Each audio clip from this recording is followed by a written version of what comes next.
शीर्षक खामोश दीवारें। शहर के एक पुराने मोहल्ले में एक छोटा सा घर था। उस घर की दीवारें बहुत पुरानी थीं, जगह जगह से उखड़ी हुई, लेकिन उनमें एक अजीब सी गर्माहट थी। उस घर में रहती थी अनाया, एक शांत और समझदार लड़की। अनाया ज्यादा बोलती नहीं थी, लेकिन उसकी आंखों में सपने बहुत बोलते थे।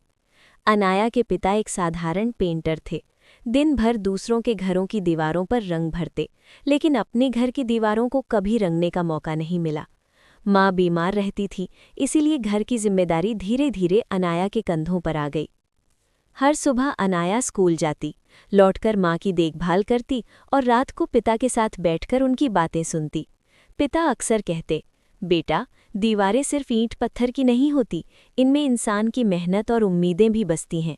एक दिन मोहल्ले में घोषणा हुई कि एक बड़ी कंपनी वहां पुराने घरों को गिराकर नई इमारत बनाएगी। लोगों को मुआवजा मिलेगा, लेकिन अनाया का घर सबसे पहले तोड़ा जाना था। ये सुनकर अनाया के माता पिता परेशान हो गए। वो घर उनके लिए सिर्फ छत नहीं, बल्कि उनकी जिंदगी की कहानी था। उसी रात अनाया दीवारों के पास बैठकर रोने लगी।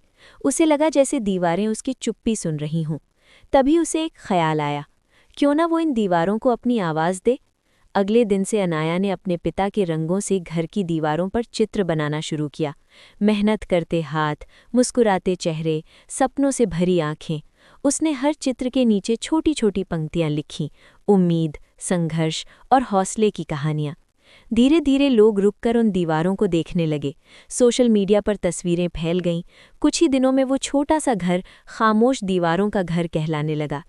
एक दिन वही कंपनी के अधिकारी आए। उन्होंने दीवारें देखीं, कहानियां पढ़ीं और चुप हो गए। कुछ देर बाद उन्होंने कहा, इस घर को नहीं तोड़ा जाएगा, इसे एक स्मृति घर बनाया जाएगा, जहां आम लोगों की कहानियां रहेंगी। अनाया की आंखों में आंसू थे, लेकिन इस बार खुशी के। उसके पिता ने मुस्कुराकर कहा, देखा बेटा, जब इंसान अपनी बात सच्चाई से कहता है तो खामोश दीवारें भी बोल उठती हैं।